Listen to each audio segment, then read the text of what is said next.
Why people buy. So, the goal of this workshop is to understand why people buy so you can positively influence them.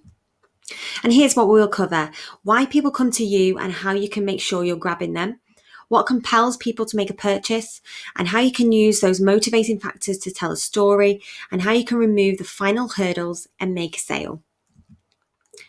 So, are you getting people onto your website or looking at your product or even chatting to customers but struggling to make a sale? Before you can sell effectively, you need to have an understanding of what it is that makes somebody choose to buy a product. So what brings people to you? So people don't visit sites at random or check out your business social page for no reason. If somebody has come to you, it's because they're looking for something specific. That might be information, or it might be an interest in what you're selling. But it's important to figure out what's encouraging people to visit you, because understanding that will be key to keeping them there and potentially encouraging them to make a sale. Meeting expectations. So anytime you direct people to your website or social page, see this as an invitation. So those invitations set up certain expectations, which if you want people to come to you and stay there, you need to meet them. If somebody clicks on a link promising to help them make sourdough bread and they get to a page about making the perfect donut, you've lost them at the first hurdle. Purchases and problem solving. So to get somebody to buy from you, you need to establish what they need and then find a way of meeting that need. Offering them a solution to a problem they don't have won't get you anywhere. So why do people buy? There are two important things to bear in mind when it comes to customer purchases. People don't make purchases for no reason. And secondly, those reasons aren't always logical. You can go even further with number two and say that the reasons people buy products are never logical. People will buy something that they think will solve a problem or meet a need that they have. That's the idea that we're going to come back to time and time again. If you can get somebody to feel confident that your product will fix something in their life, they'll make a whole lot of seemingly sensible reasons to make that purchase. At its core, though, the reason they said yes was because they felt the item in question was going to improve their life in some way. There are some core motivations that, if you can tap into them, will encourage customers to want your product. It will save them time or effort in something they need to do. It will help them to make or save money. It will reduce pain, either emotional or physical, and it will earn them social recognition or greater popularity. All of these are powerful reasons to buy.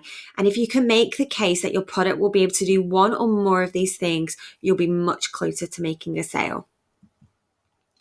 So how do you get somebody to want your product? So let's go back. People buy based on emotion and then look for ways to justify it through logic later. So that's really, really important. Remember that. Buy on emotion first, justify with logic later. So what you need to do is find a way to create some emotional change in them, which they can only solve by doing what you want them to do, whether that's sign up to your newsletter, download your guide, or buy your product.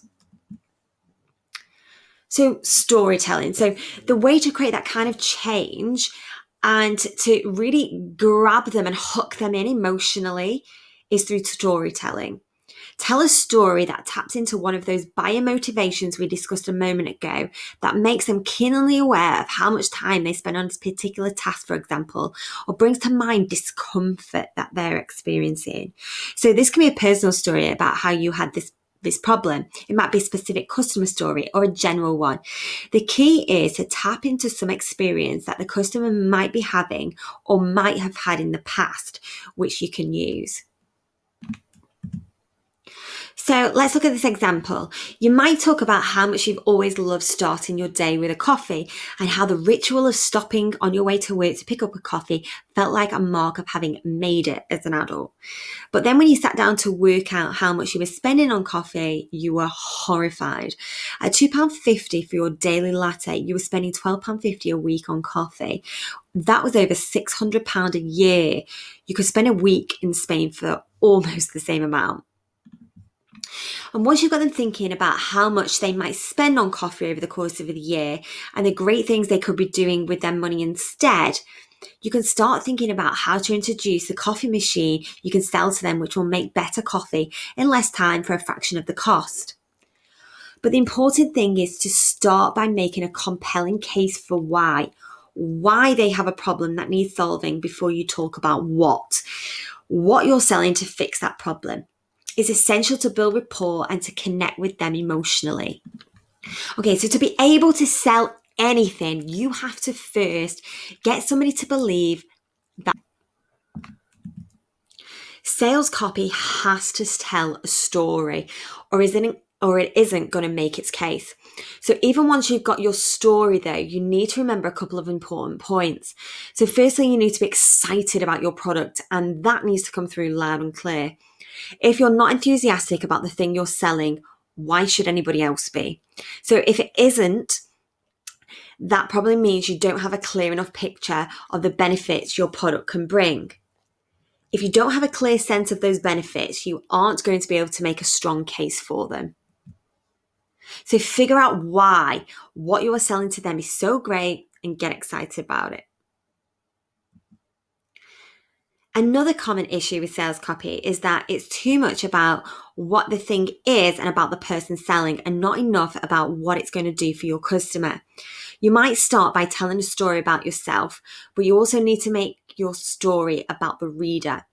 It's only by encouraging them to see how your product can do something for them that you're going to get them emotionally invested in buying. Okay, so what makes a compelling offer? So once you've told your story and created an emotional change, it's time to make your offer to your customer. The offer should show your customer a path to restoring equilibrium.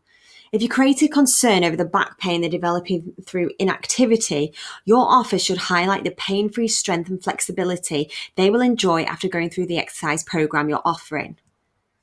Buying is based almost entirely on emotion, not logic. You need to appeal to the emotions of your buyer to get them invested in your products. That in itself should make a compelling case, but there are other things you can consider to make your offer even stronger. Consider any objections they might have, any concerns that might be creating resistance, and see if you can resolve them. Two of the obvious ones are cost and skill.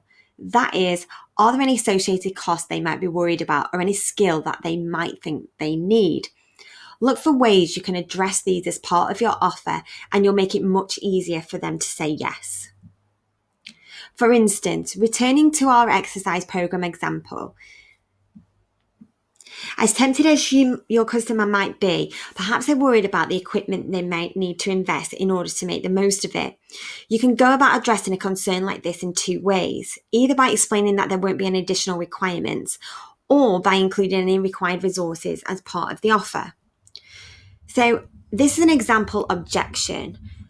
I don't have a resistance band for some of the exercises. So if you're putting a post out there on social media and somebody automatically assumes that because you have resistance bands in your image or something like that, that they might need a resistance band, they'll automatically assume that this isn't for me. So the solution is, as part of the offer stage, highlight that your program includes bands in 3 levels of resistance for no added cost. Or the other concern might be that they don't have the required skill level to follow your program, in which case you might want to draw on your storytelling again to emphasize how much previous customers have got out of the program as complete beginners. Example objection. I'm not fit enough to do your exercises. I've not exercised in years. Now, a lot of the times you might not get to have that conversation with the person who is viewing your social media post or your newsletter or something like that. Therefore, in your post, you should be breaking down all of these objections that actually may stop somebody from buying from you. So the best way to do this is to list down all of the possible objections that somebody may have and make sure that within your post you're putting these solutions. So I'm not fit enough to do your exercises, I'm not exercised in years. The solution to this would be, in which case you might want to draw on your storytelling again. Your offer should grow naturally out of the story you've told to your customers and should be a clear follow on from whatever need you're highlighting. When you can make a customer feel like they need in their life isn't being met, and then you present them with a compelling solution and you can reassure them that their concerns are not going to be a hindrance in getting the outcome they want, you will have created all of the right conditions for somebody to make a purchase. Okay, so now it's your turn. Your homework is, I want you to figure out what your story is. Write short, compelling stories that you can share with other people on social media, newsletters, and blogs. Write down a list of all the objections your customer may have toward your product and be creative with the solutions. This takes a little bit of practice, but actually being able to draw upon people's emotions, empathize with them, and tell a story which isn't about you, but is about their frustrations, their pain points. And then you can drive them towards that solution, because that's essentially what your product should do. They've got a pain and you want to drive them towards pleasure, and your product should bridge that gap.